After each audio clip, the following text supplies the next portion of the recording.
People are always making the joke saying that, oh, if I knew life was going to be this expensive as a kid, I would have started saving up at like 6 years old, when really, that's not realistic. Honestly, what I would have done as a kid is buy more clearance copies of the Deadpool video game, because who the fuck would have known? Some people think that the Deadpool title is a retro video game. Now, what the hell even is a retro game in modern times? Because that phrase just has so many different meanings to so many different people. Like, some think that a retro game is a title from the previous decade. Some think it's from at least 2 generations ago, like the Deadpool title is now. Or even, you know, consider 1-2 Switch being a retro game, because who the hell played that past the Switch launch in 2017? So just so we're all on the same page for the rest of the video, the definition of a retro video game is a title that adults had as a kid that they now consider classic, that you can't just outright buy. You know, they might be out of print or just, you know, really harder to obtain. And when I say harder to obtain, I don't necessarily mean that you can't find these titles somewhere, and more, your light bill is going to have a problem with you allocating funds to these games rather than, well, that. I mean, hell, it's such a green market right now that even GameStop decided to go back to selling retro games when they stopped doing that like 10 years ago. And sure, we do have the digital versions of these more popular older titles, but most people, especially game collectors, they feel more comfortable owning a physical copy of these games, especially in the age of subscription gaming where a lot of these games are locked behind, and you know, we don't really own anything in that sense. So just having a copy that you can play on hand at any point in time is probably the go-to option for a lot of people. And speaking of game collecting, I know this whole topic kind of pertains to that whole, you know, hobby, but I'm not specifically talking about game collecting in this video. You know, that'll be a whole separate thing for me. But because of the modern internet and YouTube, you know, Reddit threads, and wherever you learn about older retro games, it's brought a new spark in game collecting, which is why I kind of want to help anyone getting into this hobby navigate the scraps that we have left from the yesteryears that people are leaving, and understand if, you know, those scraps are worth the money that they're charging, because these prices, believe me, are insane.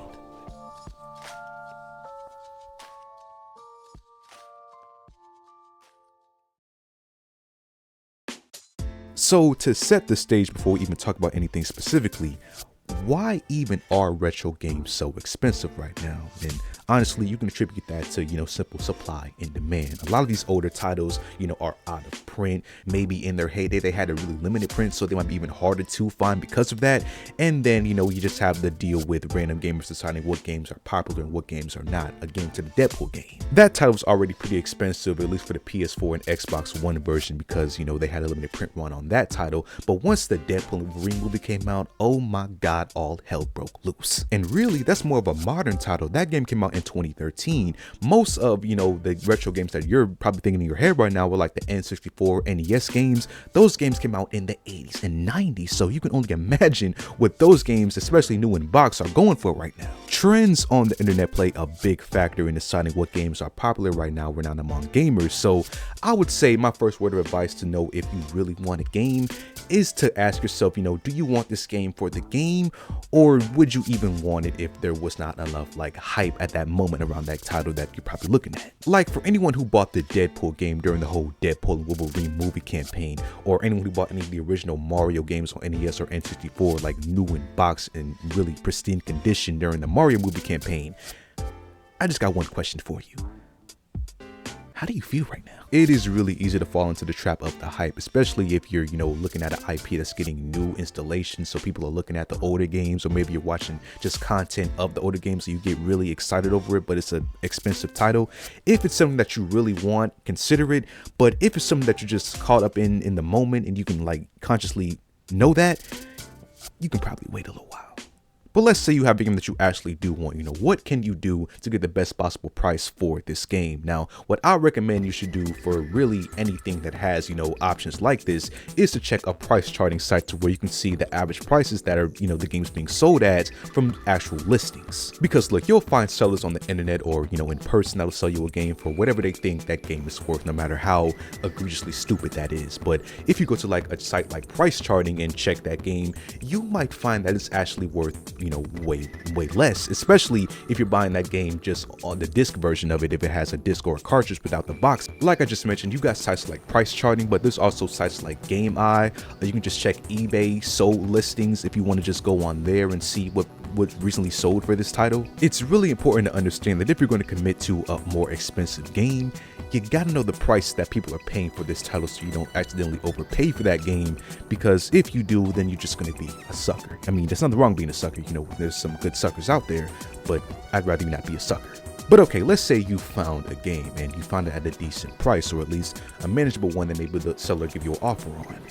Before you waste any money, especially if it's like an older title, ask yourself, can you play this game in your browser or not? Like, can you just Google this game and find it? Because if you can, you just make my job harder than what it needs to be. Like, because of legal ramifications, I can't just tell you, you know, what websites to go to play these games, but if you just go to Google and type in Sonic 1 Play Online Now, type in Mario 1 Play Online Now, any Atari 2600 game Play Online Now, come on, dude. Now, like I said, that's just if you only want to play these games. Maybe you want to collect the, you know, the boxes, have it on your shelf and whatnot. That's a whole different ball game. But if you just want to play these titles and just get it out the way, there's ways to do that for free. But connecting to that, you can also ask yourself, is this a title that you can find in a compilation from around that same, you know, time period, like all those different Sonic compilation games that has multiple Sonic games in one? Or you could ask yourself, is there a HD remade or, you know, remastered version of this title that you'd rather play on modern systems? Now, that's probably not the best option that we're going for, since we're looking for like retro games and, you know, having the original experience. But, you know, why not have arguably the best experience possible for this game if you just want to play it? I mean, listen, man, I'm just giving you options to save you from yourself, because once you open Pandora's box of, you know, your wallet, it's over from that point. You know, there's no going back. And then my next word of advice that I honestly think is the biggest factor for these, you know, game prices, especially if you just want to play them, is asking yourself, you know, coming to the crossroads of facing, is this game actually good or not? Not just for the time period, but just in general. Now, once again, if you're just collecting, disregard everything I'm about to say for the next few seconds. But if you want to play these titles in hopes of sitting down on your couch with the journals in your left hand and a Mountain Dew on your right, and, you know, your game on your CRT screen, is it actually a good game that would, you know, complete this experience? Because a lot of games from these older titles, you'd be surprised that they just do not hold up well. I'm sure by now in your life slow, you've established what you like and don't like in a video game, and, you know, you have the infinite supply of the internet and all the reviews and, you know, trusted sources to know, you know, what games are actually good from these older titles and what interests you. It's really important to do some research on these games beforehand to know if these games are actually like good. Like, in theory, Mario and Sonic at the Olympic Games just sounds like an amazing, you know, franchise in the game that you'd want to play, since it's two of the best IPs, you know, collaborating for a world-renowned sport.